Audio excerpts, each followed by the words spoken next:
আসসালামু আলাইকুম ওয়া রাহমাতুল্লাহ। পাকিস্তানে 1953 সালে কাদিয়ানী বিরোধী আন্দোলন কে শুরু করেছিলেন? এই বিষয়টা ডক্টর এনায়েতুল্লাহ আব্বাসী এবং শাহরিয়ার কবির সাহেবের মধ্যে একটা টকশোর পরে এই বিষয়টা নতুনভাবে সামনে এসেছে এবং এক্ষেত্রে সেই টকশোর মধ্যে জনাব এনায়েতুল্লাহ আব্বাসী সাহেব ভুল তথ্য দিয়েছেন। তিনি এই কাদিয়ানী বিরোধী আন্দোলনের সূত্রপাত করেছেন বলে অন্য একজন ব্যক্তির নাম বলেছেন, যার নাম ইতিহাসের কোথাও নেই। এক্ষেত্রে শতসিদ্ধ প্রতিষ্ঠিত সত্য যে তথ্য যে কাদিয়ানী বিরোধী আন্দোলন শুরু করেছিলেন সৈয়দ আবুল আলা মওদুদী, সেটা তিনি অস্বীকার করেছেন। তো এই বিষয়টা ইতিহাসের বস্তুনিষ্ঠতার আলোকে সঠিকভাবে ক্লারিফাই করা দরকার, কারণ ইতিহাসের ভুল শিক্ষা একটা জাতিকে ভুল সিদ্ধান্ত প্রণয়নের দিকে নিয়ে যেতে পারে। আসলে সঠিক কথা হচ্ছে, কাদিয়ানী বিরোধী যে আন্দোলন হয়েছিল পাকিস্তানে, সে আন্দোলন শুরু করেছিলেন সৈয়দ আবুল আলা মওদুদী এবং পরবর্তীতে অন্যান্য ওলামা একরাম তার সেই আন্দোলনের সাথে সামিল হয়েছিল। এবং এই রকম বিষয়ে কোনো একটা গোষ্ঠীর বিরুদ্ধে আন্দোলন, এই ধরনের ইতিহাসের বিষয় যদি প্রমাণ করতে হয়, তাহলে সোশ্যাল সায়েন্স রিসার্চ ম্যাথোডোলজি অনুযায়ী সবচাইতে গ্রহণযোগ্য পদ্ধতিটা হচ্ছে এই আন্দোলন যাদের বিরুদ্ধে করা হয়েছে তারা কাকে দায়ী করছে, সেটাই হচ্ছে সবচেয়ে গ্রহণযোগ্য পদ্ধতি। আমরা দেখি যে এই কাদিয়ানীরা, আহমদিয়া জামাত, তারা তাদের সমস্ত লেখনীতে এবং সমস্ত অভিযোগ মওদুদীর বিরুদ্ধে তারা এক বাক্যে বলছে, সুস্পষ্টভাবে বলছে যে তাদের যে 53 সালে তাদের বিরুদ্ধে যে আন্দোলন, সে আন্দোলন সূত্রপাত করেছিল সৈয়দ আবুল আলা মওদুদী। অতএব এটা কিন্তু সুস্পষ্টভাবে প্রমাণিত যে এই আন্দোলনের মূল কারিগর সৈয়দ আবুল আলা মওদুদী। কাদিয়ানীদের একটা পত্রিকা পাক্ষিক আহমদী নব পর্যায়ে 55তম বর্ষ 16 এবং 17তম সংখ্যায় তার একটা আর্টিকেলের মধ্যে স্পষ্টভাবে বলেছে যে 1953 সালে যে কাদিয়ানী বিরোধী আন্দোলন হয়েছিল, সে আন্দোলন মূলত সৈয়দ আবুল আলা মওদুদী সূত্রপাত করেছিলেন, তার ইন্ধনে বা তার মাধ্যমেই সে আন্দোলন হয়েছিল।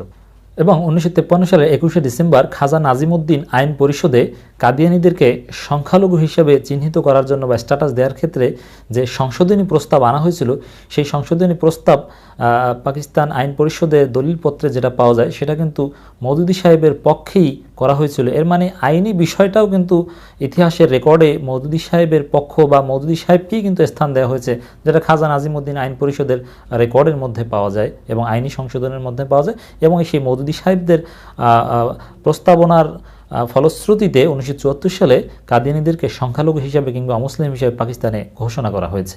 এর মানে সরকারি দলিলপত্রে আন্দোলন কিংবা আদালতের মামলার যে নথিপত্র সেগুলোতে এবং সরকারি এই যে তাদেরকে মুসলিম হিসেবে ঘোষণা করার যে আইনি প্রক্রিয়া, সেখানেও সরকারি দলিল দস্তাবেজে সব জায়গায় কিন্তু মওদুদীকেই দেখানো হয়েছে।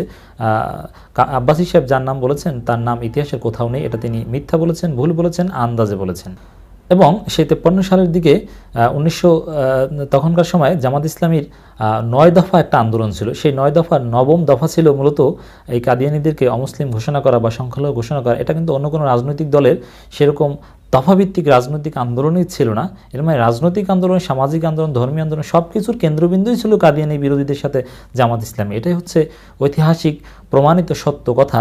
এবং তখনকার সময়ের যত পেপার পত্রিকা, সে আন্দোলনের শুরু থেকে আন্দোলন চূড়ান্ত পরিণতি পর্যন্ত সমস্ত পেপার পত্রিকাগুলো আর্কাইভ খুঁজলে যেটা পাওয়া যাবে, আব্বাসী সাহেব খুঁজলে পাবেন, সেখানে কিন্তু সব আন্দোলনে মওদুদী সাহেব এবং তার দলকেই কিন্তু দায়ী করা হয়েছে।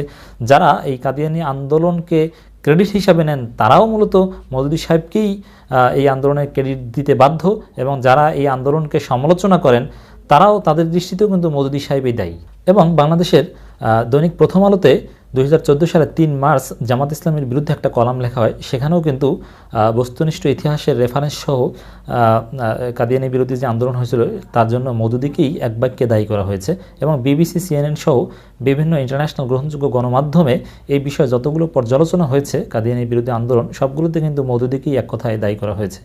এবং আমি বলবো, জনাব আব্বাসী সাহেব যে ভুল তথ্য দিয়েছেন, তিনি তার তথ্যের সপক্ষে, তিনি কি দিন তারিখ, কোন ব্যক্তির কোন কিতাবে কোন বইতে আছে, কোন পত্রিকায় তিনি পেয়েছেন, এরকম সুনির্দিষ্টভাবে রেফারেন্স সহ কোনো তথ্য দিতে পারবেন? কোনো তথ্য তিনি দিতে পারবেন না। তার বক্তব্য সপক্ষে কোনো প্রমাণ নেই। তিনি ভুল তথ্য দিয়েছেন, ইচ্ছাকৃতভাবে হোক আর অনিচ্ছাকৃতভাবে হোক। অতএব সত্য কথা হচ্ছে, কাদিয়ানীদের বিরুদ্ধে আন্দোলনের জনমত গড়া হোক আর আন্দোলন করা হোক, আন্দোলনকে সংঘবদ্ধ বা সংগঠিত করা হোক, সব কিছুর জন্যই কিন্তু মওদুদী সাহেবেরই ক্রেডিট অথবা তিনিই দায়ী।